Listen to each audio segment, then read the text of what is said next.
Bonjour les élèves de troisième année sciences, maths, techniques. Voilà un exercice corrigé sur le mouvement sinusoïdal.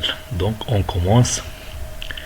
Donc un dispositif permet de réaliser l'enregistrement graphique du mouvement par rapport à un repère de laboratoire de centre de gravité d'un solide suspendu à un ressort. On obtient le graphe ci-dessous. Donc voilà les graphes. Donc ici il y a deux périodes représentent 0,8 pi.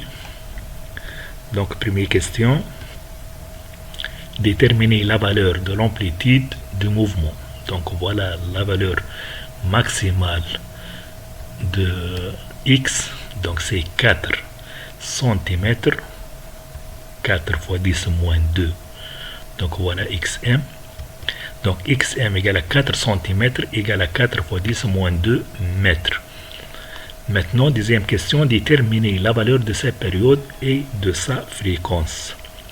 Donc la période t, donc regardez, deux périodes égale à 0,8 pi, donc t égale à 0,4 pi seconde. Donc n égale à 1 sur t, la fréquence égale à 1 sur 0,4 pi égale à peu près à 0,8 Hz. Donc troisième question, déterminer la valeur de la phase initiale phi x. Donc on va déterminer phi x. Donc x de t égale à xm sinus de oméga t plus phi x. Donc regardez d'après le graphe, x0 égale à 0. Donc alors sinus de phi x égale à 0. Donc phi x égale à 0 au pi radian. Donc d'après le graphe, regardez d'après le graphe, la vitesse dx, le dérivé de dx par rapport à t, donc à t égale à 0, donc est inférieur à 0. Fonction décroissante, à t égale à 0, la fonction est décroissante. Regardez, donc elle se déplace vers le bas, donc elle est décroissante vers les valeurs négatives. Dx de t par rapport à t égale à d par rapport à t de xm sinus oméga t plus phi x égale xm oméga. Donc si on fait sortir oméga, trois fois xm, sinus, la dérivée de la sinus, c'est le cosinus oméga t plus phi x.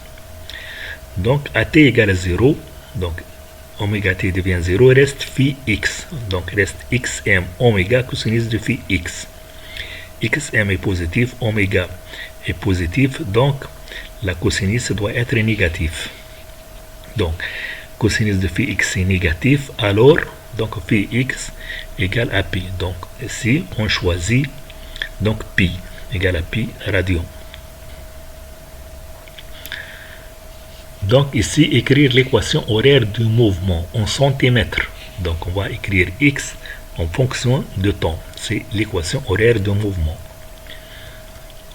Donc puisque oméga égale à 2 pi sur t, la période, donc oméga égale à 2 pi sur 0,4 fois pi, il y a t. Donc on trouve 5. Ici simplifié par pi, 2 sur 0,4 égale à 5. 5 radians seconde moins 1.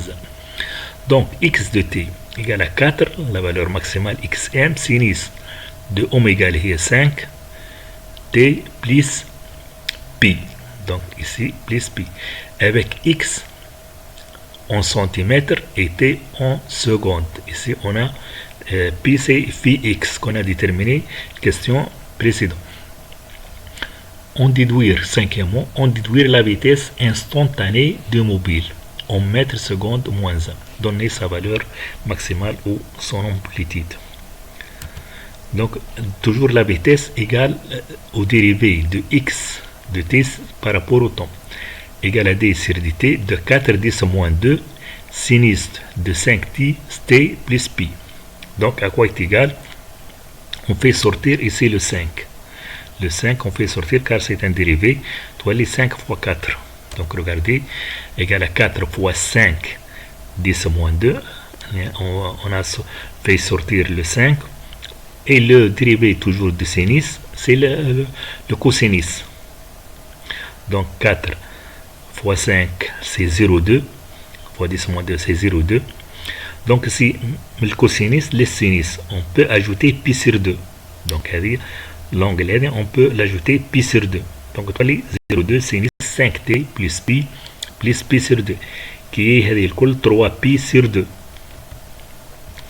Donc la vitesse égale à 0,2 sinus de 5t plus 3 pi sur 2 avec v en mètres secondes moins 1 et t en secondes. La valeur maximale ou l'amplitude c'est Vm égale à 0,2. C'est cette valeur là car le sinus est toujours inférieur ou égal à 1. Donc c'est la valeur maximale 0,2 mètres secondes moins 1.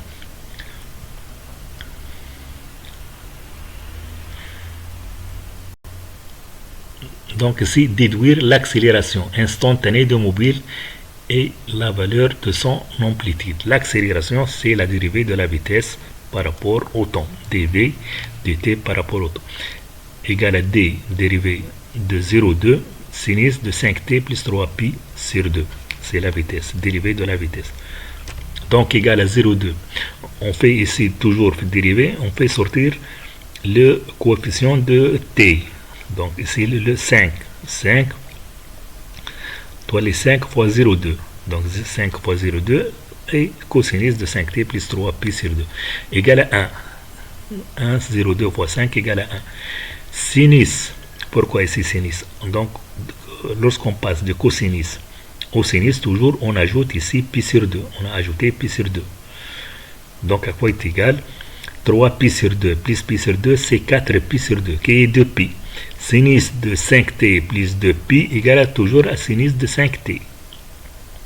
Pour quel que soit x, sinus de x plus 2 pi égale à sinus de x. Donc avec 1 en mètres secondes au moins 2 et t en seconde. Donc la valeur maximale ici, ou l'amplitude de l'accélération, c'est égal à 1 mètre seconde au moins 2. Merci de votre attention et bonne réussite et au revoir.